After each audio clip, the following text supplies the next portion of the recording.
দড়ি আছে তোর কাছে? দড়ি? দড়ি দিয়ে তুই কি করবি? দড়ি আছে তোর কাছে? দড়ি নাই, আমাদের রুমে নাই, রুম্পার রুমে দেখ।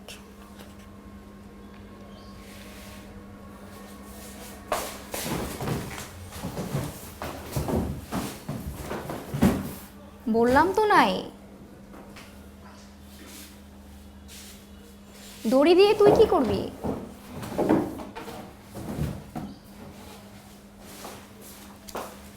এভাবে খুঁজছিস কেন? বললাম তো দড়ি নাই।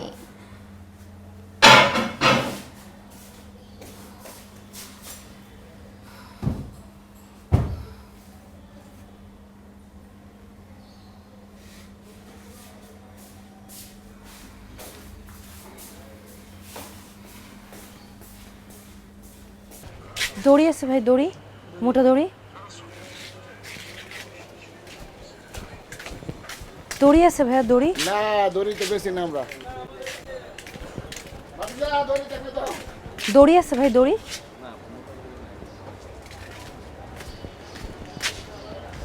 দড়ি আছে ভাই, দড়ি। দড়ি দড়ি না ভাই, দড়ি আছে ভাই, দড়ি। দড়ি আছে ভাই। না পিছনে দেখ।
আরও একটা সুইসাইড।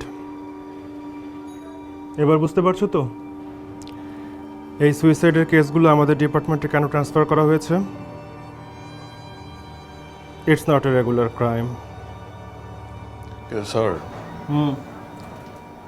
এগুলো যে ক্রাইম সেগুলো কিন্তু আমরা স্পেসিফিকলি বলতে পারছি না, কারণ ভিকটিমদের উপর কোনো প্রকার ফোর্স, ট্রমা বা তাদেরকে সুইসাইড করার জন্য এনকারেজ করা হয়েছে এরকম কোনো এভিডেন্স কিন্তু আমাদের হাতে আসেনি। চকোলেটের ক্রেভিং যেখানে, বেলামিক কুকিজ সেখানে। দেখা যাক এর পোস্টমর্টম রিপোর্টে কোনো কিছু আসে কিনা। ইউসুফ স্যার। পোস্টমর্টম রিপোর্টটা খুব তাড়াতাড়ি দরকার। ওকে স্যার, আমি এখনই ব্যবস্থা নিচ্ছি স্যার। ঢাকা শহরে মহামারীর মতো সুইসাইড ছড়িয়ে পড়েছে। গত এক মাসে প্রায় 23টির মতো সুইসাইডের ঘটনা ঘটেছে। একটি শহরে সুইসাইড ঘটতেই পারে, কিন্তু এই সুইসাইডগুলো যারা করছেন তাদের বেশিরভাগ মানুষই ছিলেন নিজের পার্সোনাল জীবনে খুশি। তাহলে আসলে এই মহামারীতে কি ঘটছে? আমরা এখন এই সুইসাইড মহামারীতে সুইসাইড করা আরও একজন ভিকটিমের বান্ধবীর সাথে কথা বলবো।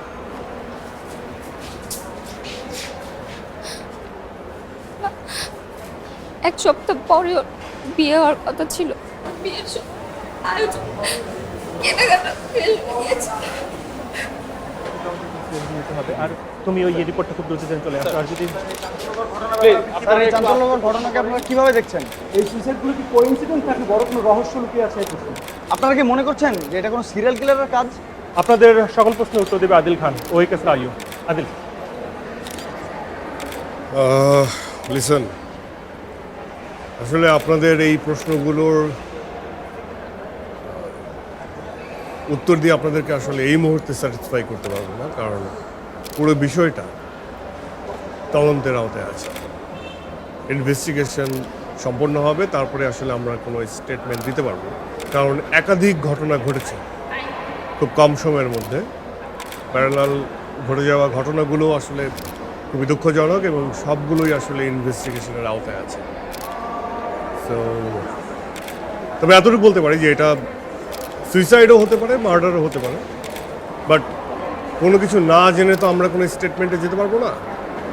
So I would request you to keep patience, that's it. Sir, please please আপনারা শোনেন স্যার।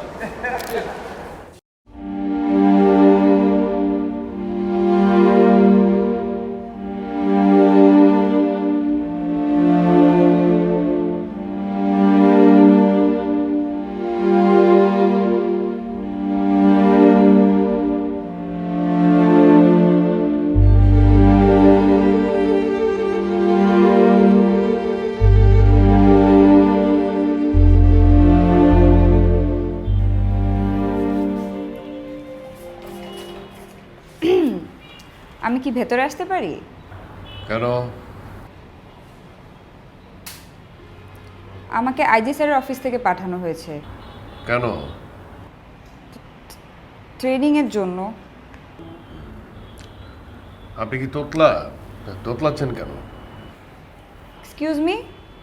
জি না, আমার নাম সোনিয়া। আমাকে আইজি স্যারের অফিস থেকে পাঠানো হয়েছে। প্রয়োজনীয় সব ডকুমেন্টস আমার সাথেই আছে।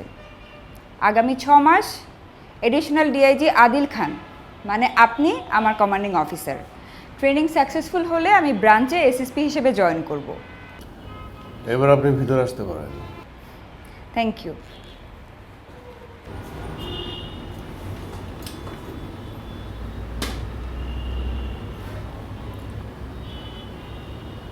আমার কনফিডেন্ট মানুষ খুব পছন্দ। যারা মিন করে কথা বলে তাদের খুব একটা পছন্দ করতে পারি না। কিছু বিষয় ক্লিয়ার করা উচিত। আপনাকে ভিতরে আসতে বলেছিলাম, বসতে বলি নাই। আর দুটো ইম্পর্টেন্ট বিষয়। জি স্যার। নাম্বার 1, যে কোনো প্রকারের ভুল আমার ব্লাইন্ড সাইডে করবেন, যাতে আমার চোখে ধরা না পড়ে। জি স্যার। আর হয়তো আমাকে পোক করবেন না। যেটা শেখার নিজ উদ্যোগে শিখে নেবেন। 6 মাস পরে বিদায় হবেন, ব্যাস। এখন আমি একটা কাজের মধ্যে আছি, কাজটা শেষ হলে আপনাকে ডেকে নেব, আপনি যান।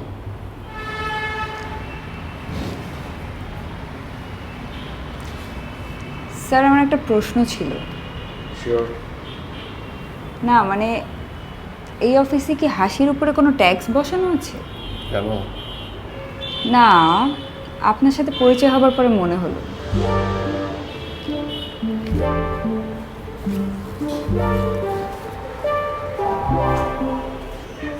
এখানে একটা হোল সিটির একটা ম্যাপিং করা হয়েছে স্যার। কোন কোন প্লেসে ঘটনাগুলো ঘটলো এবং কাদের সাথে ঘটলো। তো এখানে যাবতীয় ঘটনাগুলো দেখলে যেটা মনে হচ্ছে যে এগুলো কি মার্ডার নাকি সুইসাইড, অল মিস্ট্রি। আমাদের এগুলো ফাইন্ড আউট করতে হবে, বাট আমরা যদি একটু ভালো করে খেয়াল করি, ঘটনাগুলোর একটা গতির পথ আছে স্যার। মানে হচ্ছে এখান থেকে এই পুরো সার্কেলটা শেষ হওয়ার পর আবার সে এখান থেকে শুরু করেছে। জি sir. Excuse me sir. Sir আপনাকে একটু আর্জেন্টলি আইজি স্যার রুমে ডেকেছি।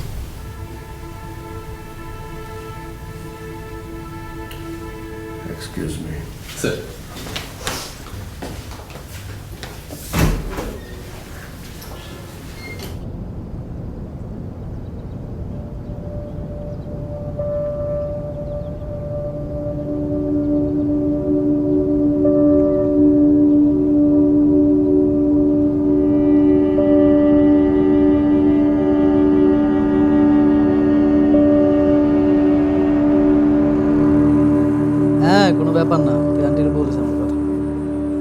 ঈদে দেখা হচ্ছে ইনশাআল্লাহ।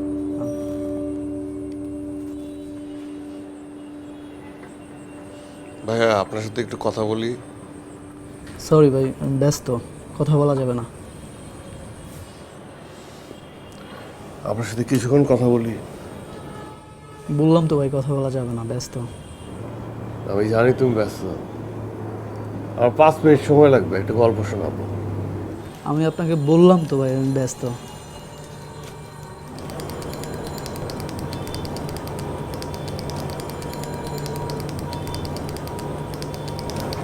গল্পটা একটা কুমিরের। নদীর মধ্যে আছে, নদীর মধ্যে গুড়গুড় গুড়গুড় গুড়গুড় করতেছে। এই কুমিরের একটা বিশেষত্ব আছে, মানে মনে মনে যা নির্ধারণ করে সেটার কোনো বরখেলাপ হয় না। মানে কুমির মনে মনে যেটা নির্ধারণ করে সেটা কুমির নিজেও পরিবর্তন করতে পারে না। কুমির নদীর মধ্যে ঘুরঘুর ঘুরঘুর করতেছে, উপরে একটা ছোট বাচ্চা খেলতেছে, বাচ্চার আশেপাশে কেউ নাই। কুমিরটা আস্তে আস্তে আস্তে আস্তে বাচ্চাটার সাথে যাইয়া বাচ্চাটা খপ করে ধরে ফেলছে। কি করবে? কুমিরটা বাচ্চাটাকে খাবে, তাই না?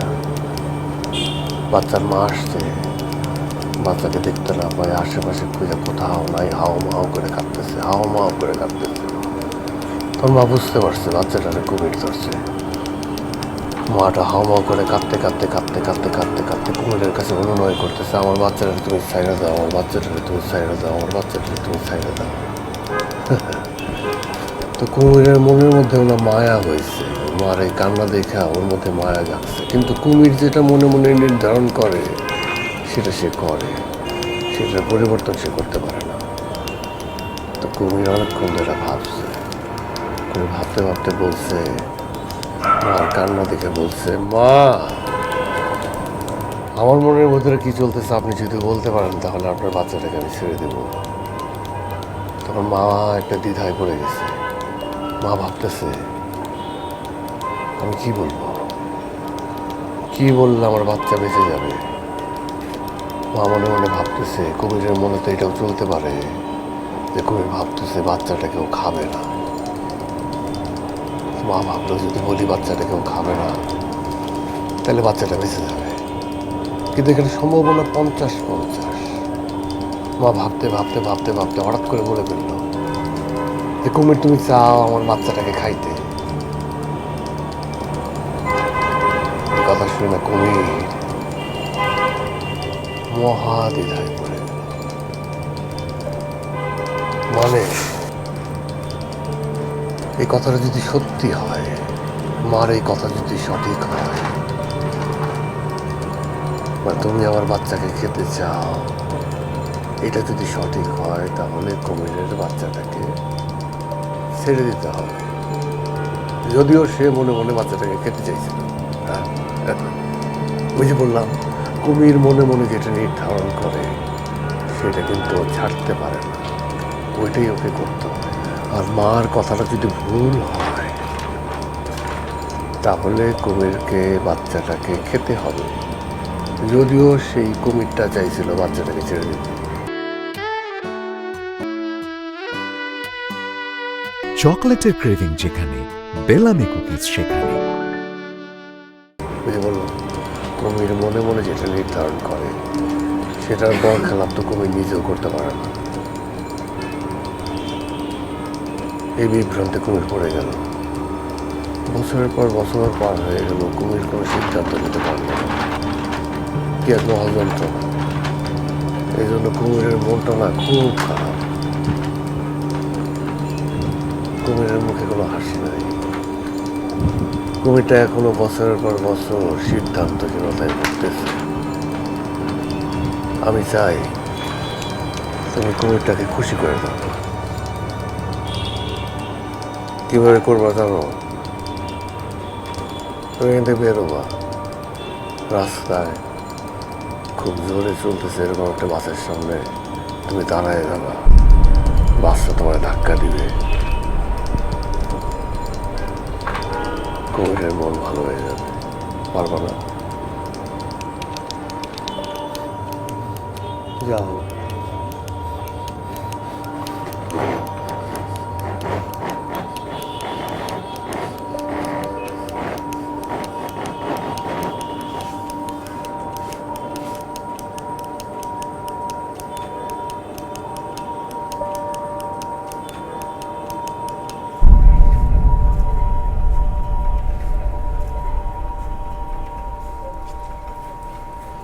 স্যার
তুমি এখানে কেন? আমি আসলে ডেড বডি নিতে পারি না। ডেড বডি নিতে পারো না মানে? তাহলে আমাকে বলতে হবে যে you are in the wrong profession. হ্যাঁ,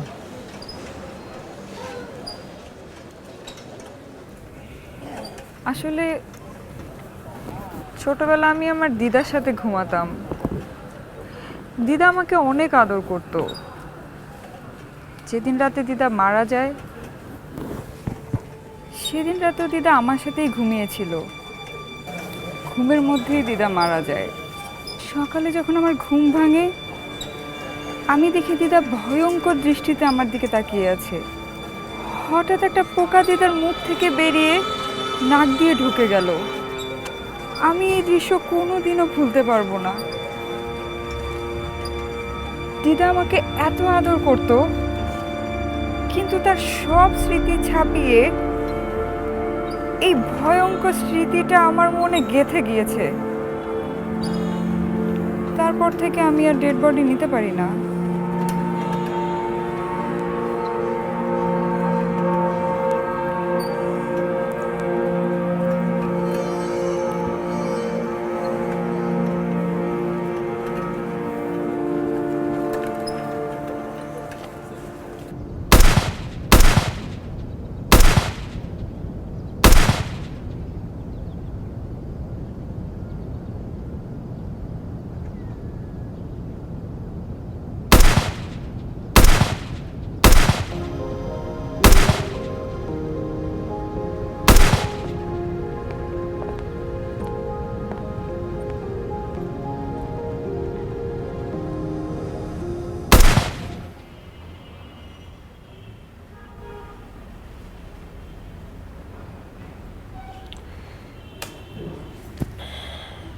কি মনে হয় তোমার? না স্যার, এটা আদিল স্যার হতে পারে না স্যার। স্যার আমরা তো তাকে সবাই চিনি স্যার। তার মতো একজন মানুষ, এটা কিভাবে সম্ভব স্যার? তার মতো এমন ব্রাইট ট্র্যাক রেকর্ডের একজন অফিসার, কিন্তু যে ফ্যাক্টসগুলো আমাদের সামনে আছে সেগুলোকে তুমি কিভাবে ব্যাখ্যা করবে? তারপর স্যার আমার মনে হয় স্যার ঝামেলাটা অন্য কোথাও হচ্ছে। মেবি।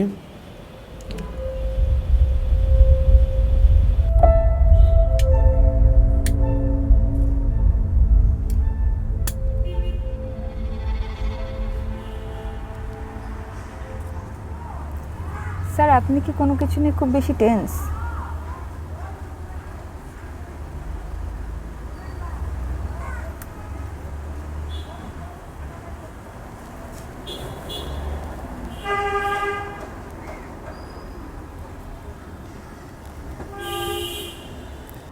স্যার এটা তো আপনি।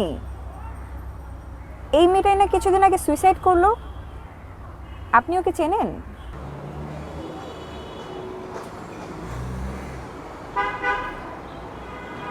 এই মেয়েটা আমার পরিচিত কেউ না। এই মেয়েটাকে আমি চিনি না, আর ওর পাশে দাঁড়ানোর লোকটাও আমি না। প্রথমবারই আমি যখন এই ফুটেজটা দেখি তখন আমারও মনে হয়েছিল সারা জীবন সিনেমা নাটক দেখে এসেছি একই মানুষের একই রকম মানুষের লোকালয়, জমজ, অনেক কিছু। এই বিষয়টা যে আমার সাথে ঘটে যাবে সেটা আমি আসলে বুঝতে পারিনি। ডিপার্টমেন্টে তাহলে এই বিষয়টা নিয়ে 2-3 দিন ধরে কানাঘুষা চলছে। আমি জুনিয়র দেখে হয়তো আমার সাথে কেউ কিছু শেয়ার করেনি। তুমি জুনিয়র দেখে কেউ তোমাকে কোনো কিছু বলেনি, ব্যাপারটা এমন না। তুমি আমার আন্ডারে কাজ করছো, তোমার কাছে নিশ্চয়ই আমার নামে বদনাম কেউ করবে না। আপনাকে কি ডিপার্টমেন্ট থেকে সন্দেহ করা হচ্ছে? দেখো, বিশ্বাস খুব ভারী একটা জিনিস, ঈদের ভিত্তিটা খুব নরম। আমাকে সেইভাবে হয়তো বা কেউ সন্দেহ করছে না, তবে কানাফুসা তো চলছেই। But it doesn't make any sense. আপনার কারণে কেন কেউ সুইসাইড করবে? Adil sir come in. Yes sir, suspect building এ প্রবেশ করেছে স্যার। আপনি গ্রিন সিগন্যাল দিলে আমরা অ্যাকশনে যাব। তোমরা তোমাদের পজিশন নাও, আমি আসছি। Over and out. Okay sir.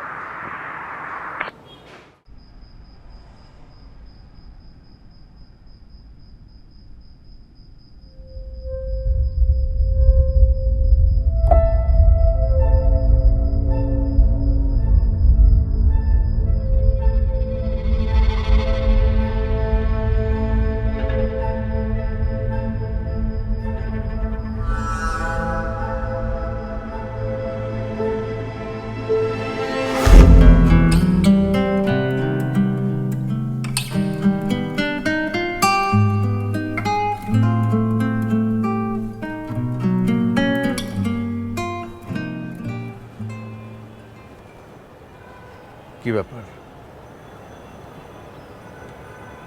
তুমি আমাকে এখানে ডেকেছো কেন? তোমার মাইন্ড ফ্রেশ করতে। তুমি এই কেসটা নিয়ে একটু বেশিই চিন্তিত। হ্যাঁ, এই কেসটার কোনো কুল কিনারা পাচ্ছি না। আর তুমি আছো মাইন্ড ফ্রেশ করা নিয়ে। তুমি সবসময় আমার সাথে তো রাগ করে কেন কথা বলো? আমার সাথে একটু হেসে কথা বললে কি তোমার অনেক বেশি ক্ষতি হয়ে যাবে? আমি তোমার সঙ্গে হেসে কথা বলবো কেন? তুমি আমার কে? আমি তোমার অনেক কাছের একজন, অনেক বেশি কাছের। তুমি কি বোঝো না যে আমরা সোলমেট?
স্যার, আপনি কি ভিতরে আছেন?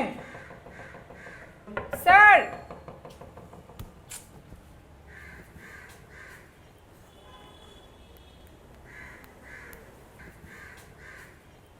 আপনার ডায়ালকৃত নাম্বারে সংযোগ প্রদান করা সম্ভব হচ্ছে না। ফোন বন্ধ কেন? আপনার ডায়ালকৃত নাম্বারে সংযোগ প্রদান করা সম্ভব হচ্ছে না।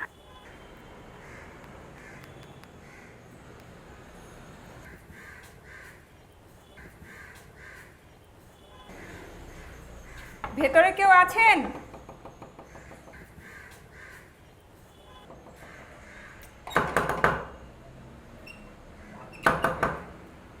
কেউ আছেন ভেতরে? স্যার,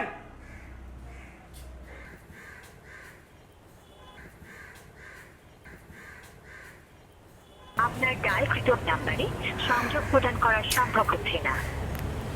কেন বন্ধ?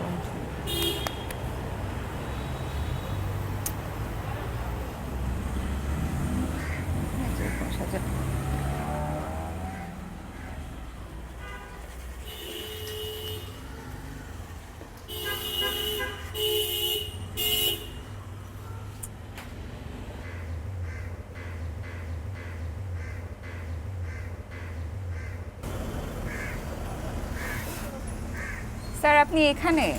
আমি কখন থেকে আপনার কলিং বেল বাজাচ্ছি, কেউ গেট খুলছে না, আপনাকে ফোন দিচ্ছি, আপনার ফোনও বন্ধ। আমি তোমাকে একটা গল্প বলবো। কিসের গল্প? তোমার 5 মিনিট দেবো।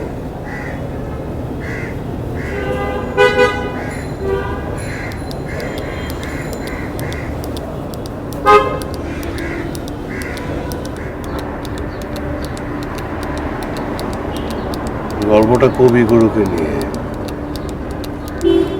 যে আমাদের জাতীয় সঙ্গীত রচনা করেছেন। উনি রচনা করেছেন 1901 সনে। তারপর সেটা ছড়িয়ে গেছে, আমরা জেনেছি, পড়েছি। 2021 সনে কুদ্দুস সেটা জানতে পারলো। সে জাতীয় সঙ্গীতটা পড়লো, দেখলো, শুনলো, ভাবলো। তারপর টাইম মেশিনে 1901 সনে চলে গেল। কুদ্দুস যখন 1901 সনে চলে গেল, তখন কিন্তু আমাদের জাতীয় সঙ্গীত রচিত হয়নি। সে কবিগুরুকে খুঁজে বের করলো। কবিগুরু তখনও জাতীয় সঙ্গীত লেখেননি। কুদ্দুস তখন কবিগুরুকে জাতীয় সঙ্গীতটা শেখালো, বোঝালো। কবিগুরু ভাবলো। তারপর উনি জাতীয় সঙ্গীতটা লিখল, মানে রচনা করল।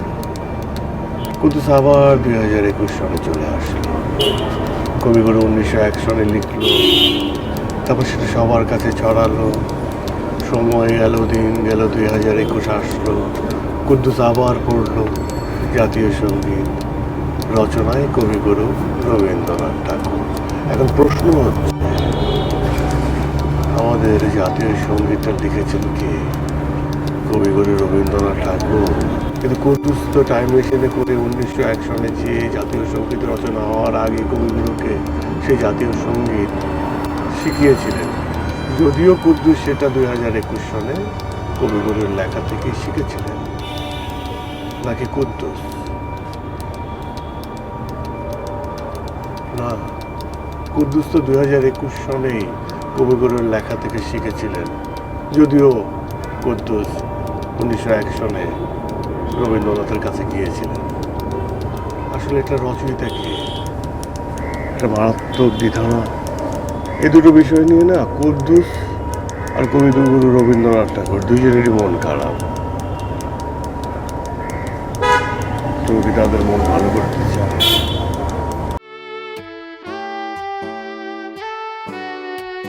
চকলেটের ক্রেভিং যেখানে, বেলামি কুকিজ সেখানে। আমি জানি তাদের মন তুমি ভালো করতে চাও।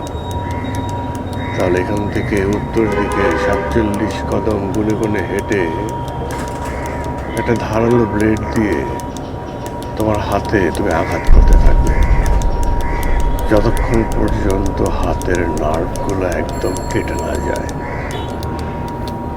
কি পারবে না? আমি জানি তুমি পারবে।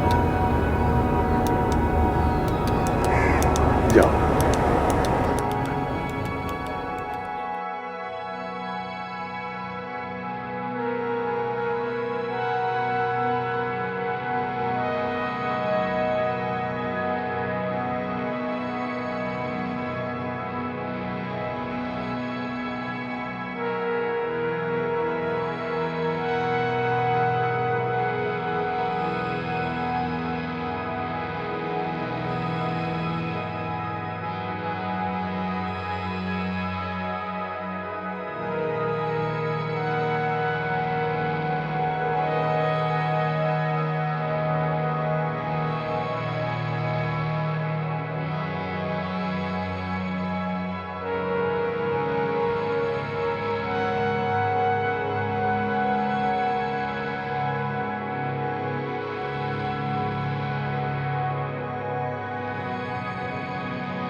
স্যার, হারুন চৌধুরী কেসের ফাইলটা কোথায়?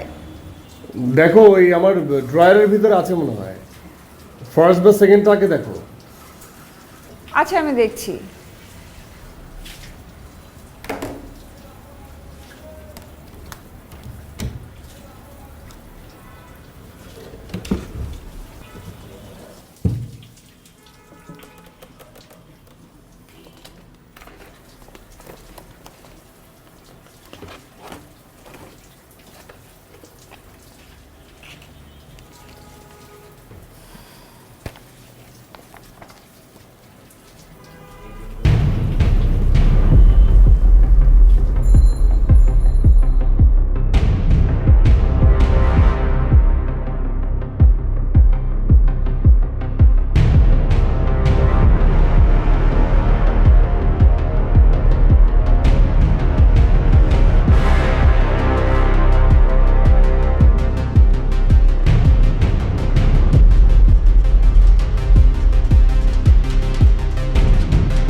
সোনিয়া,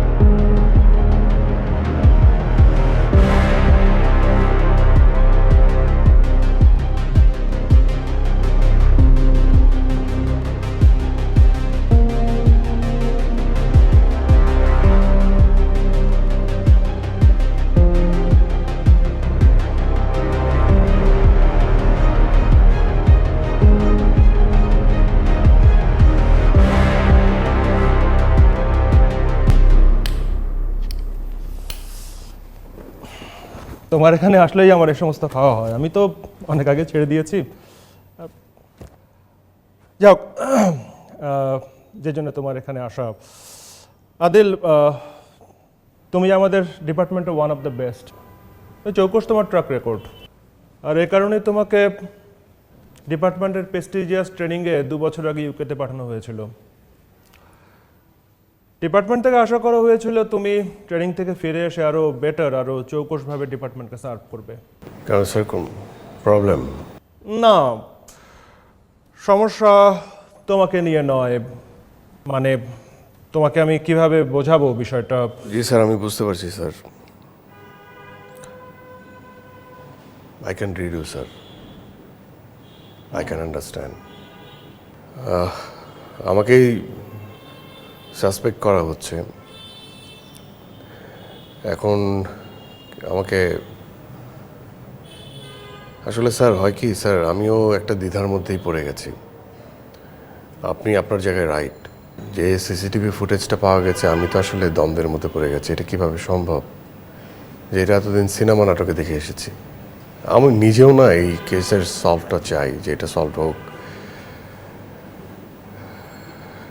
ডোন্ট ওয়ারি স্যার, আপনি আপনার যেটা মনে আছে সেটা বলেন। আমার সাথে এই ধরনের ফর্মাল ওয়েতে কথা বলাটা ঠিক না। কি আমাকে অ্যারেস্ট করবেন? না, আমার সেরকম কোনো ইন্টেনশন নেই। আসলে পুরো ব্যাপারটাকে এখন পর্যন্ত কনফিডেন্সিয়াল রাখা হয়েছে।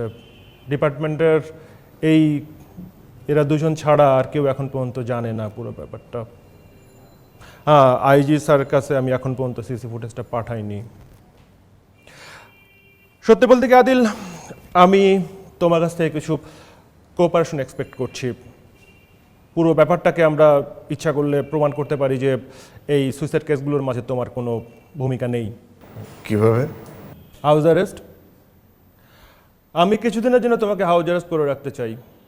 এই হাউস অ্যারেস্টের সময় যদি নতুন করে আরও কোনো সুইসাইড কেস ঘটে, তাহলে খুব সহজেই প্রমাণ করা যায় যে এসবের মধ্যে তোমার কোনো ভূমিকা নেই। আমাদের ডিপার্টমেন্ট একটা এম্বারেসমেন্ট থেকে বেঁচে যায়। তুমি নিশ্চয়ই বুঝতে পারছো আমি কি বোঝাতে চাইছি। আর যদি স্যার আর কোনো সুইসাইড না ঘটে? May God save you. Okay okay, good. আমি তোমার কাছে এটাই আশা করেছিলাম। And you know the rules. এই হাউস অ্যারেস্টের সময় তুমি মোবাইল, ইন্টারনেট এ সমস্ত ব্যবহার করতে পারবে না। আর হ্যাঁ, তোমার গানটা আমার কাছে জমা দিতে হবে। Sure sir, sure. ওকে। আমার না স্যার একটু ছুটি দরকার ছিল, আমার খুব টায়ার্ড লাগছে।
আদিল, তুমি এখানে কি করে আসলা?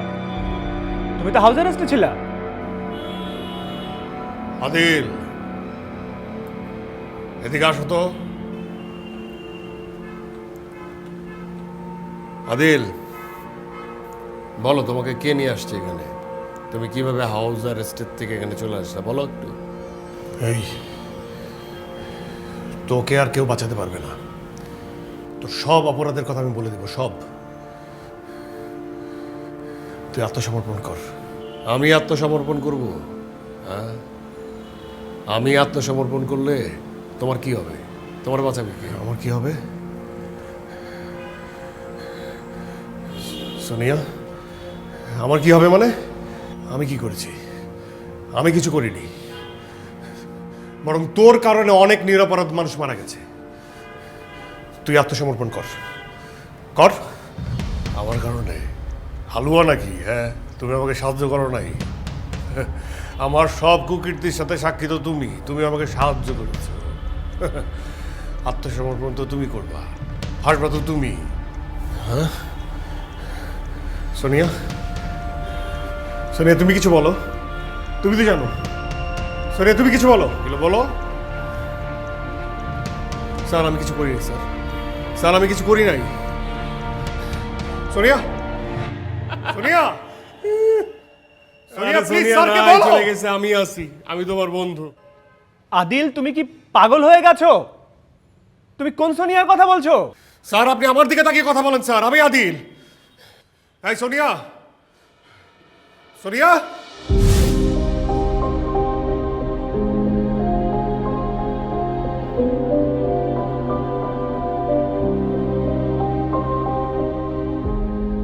আমি তোমার অনেক কাছের একজন, অনেক বেশি কাছের।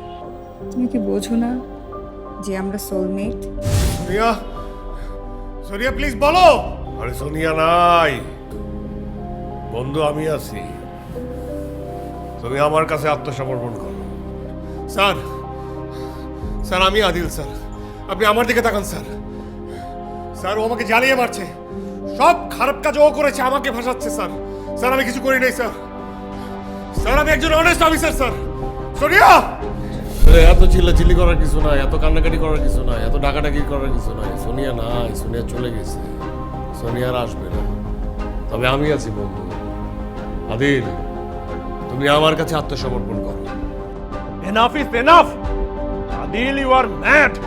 তোমার চিকিৎসার প্রয়োজন।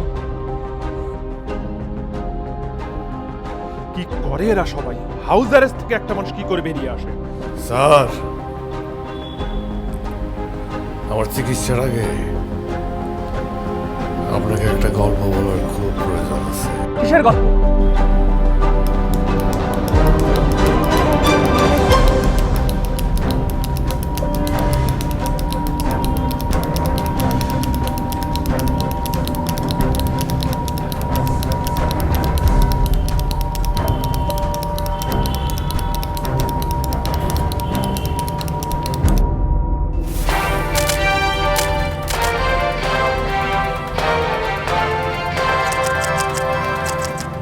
রাজধানীর চাঞ্চল্যকর সুইসাইড মহামারীতে সর্বশেষ সংযোজন হলেন ডিআইজি ইহতেশাম আহমেদ।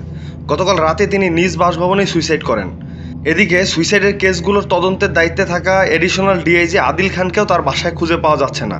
আদিল খানের বাসা থেকে স্পেশাল ব্রাঞ্চের 2 জনের লাশ পাওয়া গিয়েছে।